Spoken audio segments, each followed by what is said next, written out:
Voices in my head, they counsel me, they understand, they talk to me.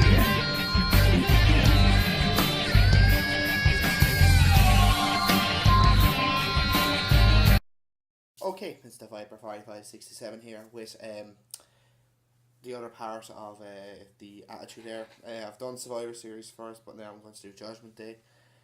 This is obviously 98. This was in the Rosemount, Horizon in Rosemount, Illinois. That's obviously a suburb of Chicago. So, yeah, this again, this pay-per-view was pretty pathetic, I must say. It wasn't anything special, just slightly better than Survivor Series, but probably about that much. But, so we'll get on with it, shall we? The opening match was Al Snow defeating Marc Mero. Okay match, nothing special again, but Jer comes out before the match. Snow cost him a match on Sunday Night Heat. Jer hit him with a guitar, I think, a couple of weeks previous to that on Raw. So, so the referee tells him to get to the back, so all that kind of thing. So, Mero goes to punt the head, but Snow gets a roll up for 2. Moonsault in from Al Snow. Jackie distracts the ref, and so Snow, Mero goes low, and then a DDT gets 2 for Mero. Jackie then chokes Al Snow on the ropes. Mero then with a running knee lift, and then a moonsault that gets 2 for Mero. Sit down powerbomb from Snow, and then a Samoan drop from Mero. He misses his shooting star press, and then the Snow player gets the win. So yeah, so it wasn't a particularly bad match, it just wasn't great. So I'll just give it a star and 1/4. So next up then, Stone Cold arrives and goes towards the wrestlers' locker room, obviously, but the stewards, the stewards, or whatever you fucking want to call them, the lackeys as I call them, Briscoe, Patterson and Slaughter tell him to go change in the referee's locker room, because obviously he's a special guest referee, which is basically a fucking cupboard base, or a fucking whatever you want to call it. So basically Austin's so pissed off he just fucks out one of the referee. I think it was Mike Chioda actually, if I'm not mistaken, so that was kind of funny. But the next match then is not funny. LOD 2000 and Hawk defeats DOA and Paul Ellering in a fucking shite match. This, like, who really wants to see these two guys, like, these teams go together again, you know? I just don't get it really. Hawk comes back that past Monday and Raw after coming back doing time in rehab due to his addiction to painkillers, which he was very, like, usually WWE are not usually, like, or WWF at the time, like, not really, they don't really say, like, yeah, I was addicted to pain. I don't know if that was part of a storyline there or something, or if that was real. I'd actually look that up, but usually they wouldn't say stuff like that. So so a big boo from a DOA member, then a drop kick from Animal, power slam from Hawk, and then a neck breaker from Hawkins too. Sidewalk slam from DOA member, DDT from Draws. Doomsday Device gets the win. Who cares? Another shit match between LOD and DOA. So yeah, so of course that I'm giving that. I'm really fucking generous on that one. Next match then we have for the light heavyweight championship, Christian defeating Taka Michinoku in a good match, I must say, to become the second ever light heavyweight champion. This was Christian's pay-per-view debut and first ever official match. So and he gets to win the title. So like it is a big deal, like winning a title in your first match. So spinning heel kick from Christian, springboard planche then from Taka. We see Edge in the crowd, which is lovely, and we find out that Edge is Christian's brother. Knee from the top gets 2 for Taka. Reverse DDT from Christian and then a drop kick. Edge chanting them from the crowd and 2 snap suplexes and then a face suplex from Christian that gets 2. Christian holds the rope and Taka goes out onto the outside and then a planche from Christian. Powerbomb then from Christian gets 2. Christian misses a headbutt from the top rope. Drop kick then from Taka and then an outside moonsault from Taka. And then a cradle gets 2 for Taka. Tornado DDT. And then he goes for the Michinoku driver, and kind of as he's going to do, Christian rolls him up for the win. So, or cradle or whatever it was. But yeah, it was a really good match. I enjoyed the match. It was 2.5 stars. Probably the most you could give for that type of match. But so yeah, so no problems absolutely at all with that match. It was perfectly good. Really enjoyed it. So yeah, so Christian was the first out of both of them to get a title, which was weird. Like Edge was only in the company about 2 months, 3 months before that, or even 4 months even.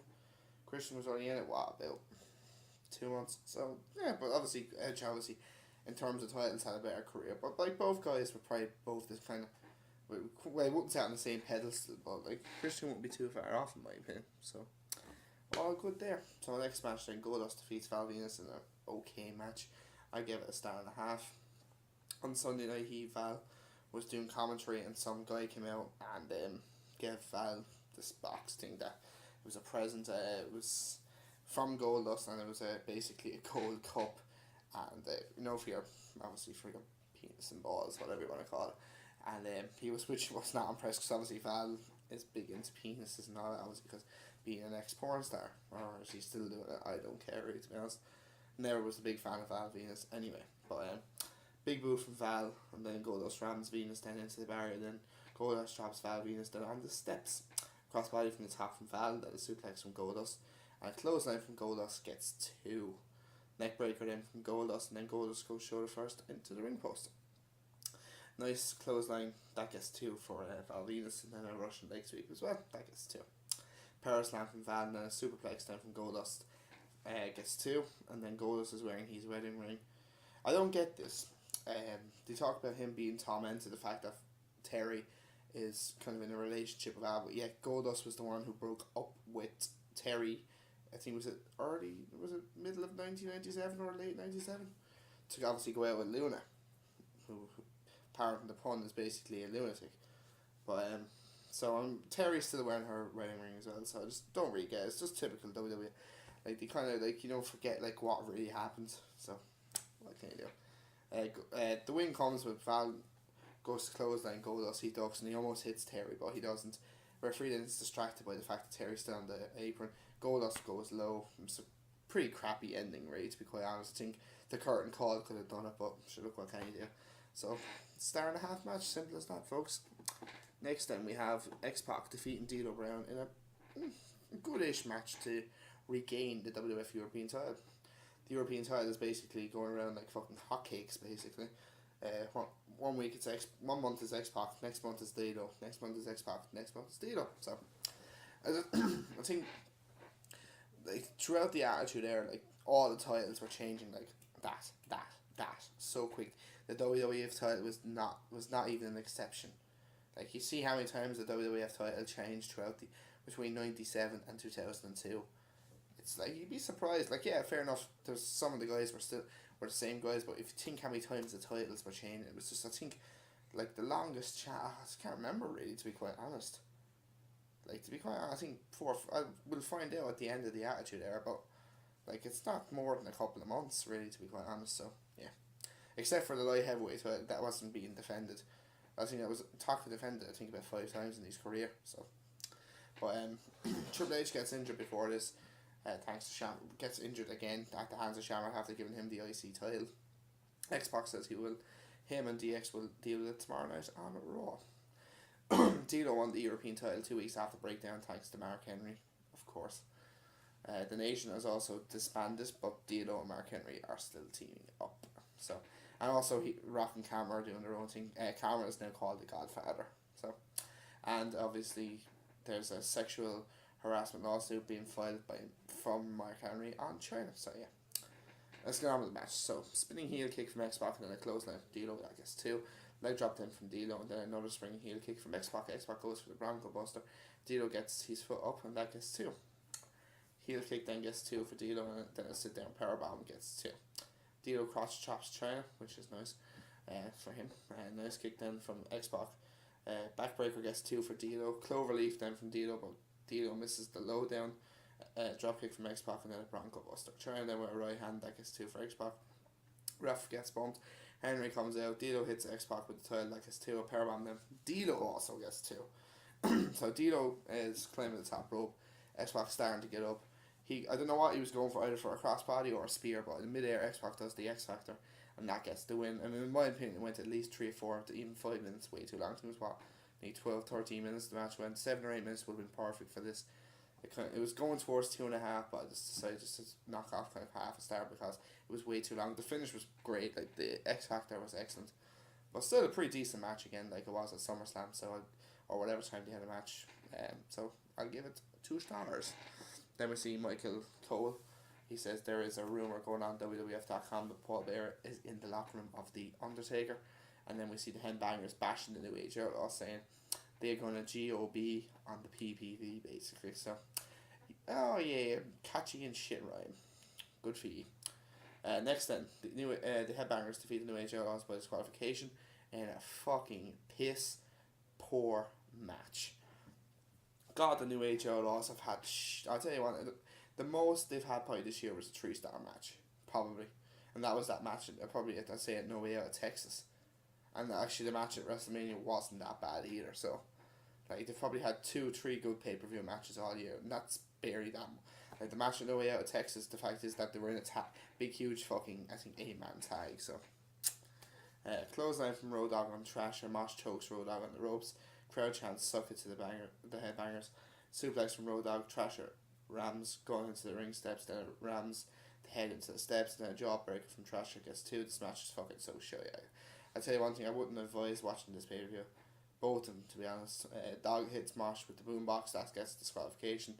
Basically, I think the fact is you could say Road Dogg was getting so pissed off, he just...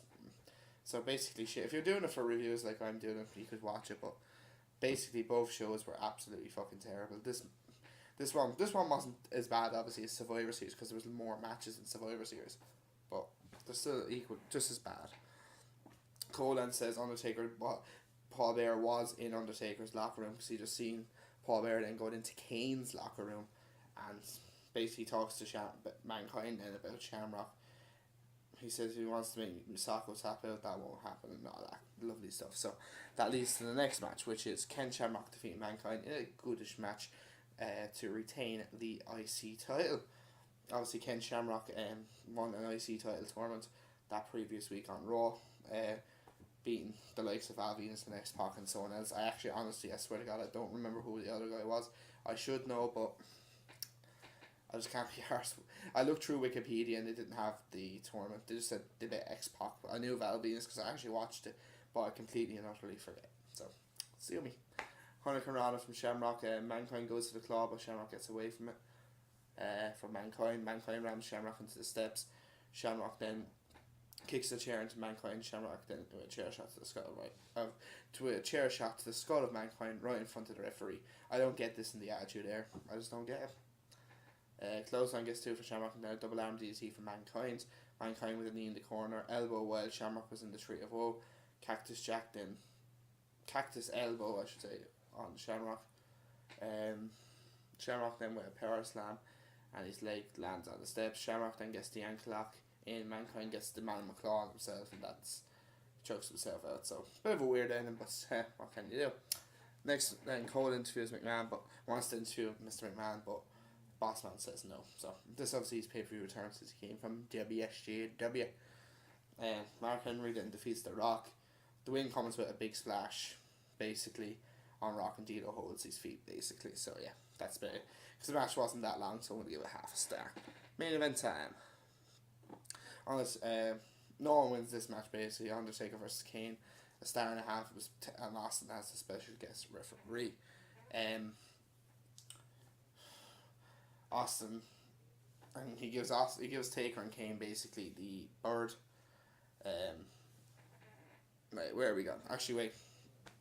He did do this in the match, but Taker and Kane break McMahon's ankle the night after breakdown after McMahon giving Taker the bird. Basically, he wasn't living up to his end of the deal because Undertaker and Kane didn't do theirs to protect McMahon. Obviously, Austin attacked McMahon at breakdown and attacked him that night on Raw, which he got arrested. And he attacked him in the hospital. That was a fantastic skit. Basically saying, calling Dr. Austin and all this. Oh, it was one of my favourite skits of all. And Mankind, the debut of Sacco. Fucking priceless. And he also fills McMahon's car with, what would you call that stuff? Cement, sorry. But if Austin is the guest referee, and if he doesn't humble himself, he would get his arse fired, basically. So, what else do we have? So that's basically it. So, if he didn't humble himself, he'd get his ass fired. And that's a guarantee by Mr. And usually his guarantees always work out. So yeah, the match itself was really piss poor. Really, like, what's expected from Undertaker and Kane. I did rate a lot of their matches higher before, but this match didn't really do it for me. I think it would have been better. It was better. It was a no disqualification because Austin was leaving them do what they want to do, but it still wasn't good enough. I just don't get it really. But Kane chokeslams Austin. Austin gets up. Obviously Kane's out. Taker just stuns Undertaker. Counts them both out. So obviously no one's the champion. Austin then goes around looking for Vince McMahon, and basically Vince, he comes back out then to the ring. The Titantron, the screen of the Titantron comes up.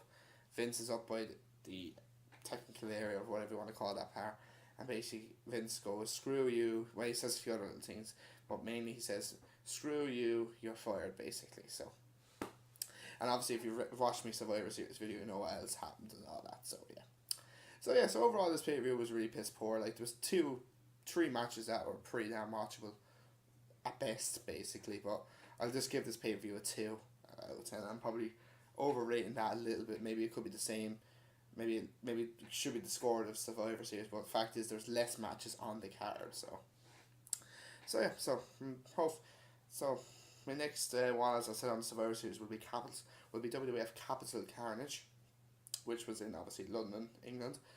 Actually, not really looking forward to that, 'cause I actually had that on video. I bought the King of the Ring 2000 on VHS years ago, and as you get a bonus thing with it, which was Capital Carnage. And I do remember, when I was younger, I liked it because obviously it was in London. I was originally from London. The main event was okay, but the rest of the matches weren't really particularly good. Rock and X-Pac wasn't too bad neither, but I'm looking forward to reviewing it because it's the first English pay-per-view since One Night Only. So yeah, this is the 5, 4, 5, 6, 7. Please, guys, continue to please like, comment, and subscribe. I will talk to you guys in the next video. So take it easy and have a good weekend.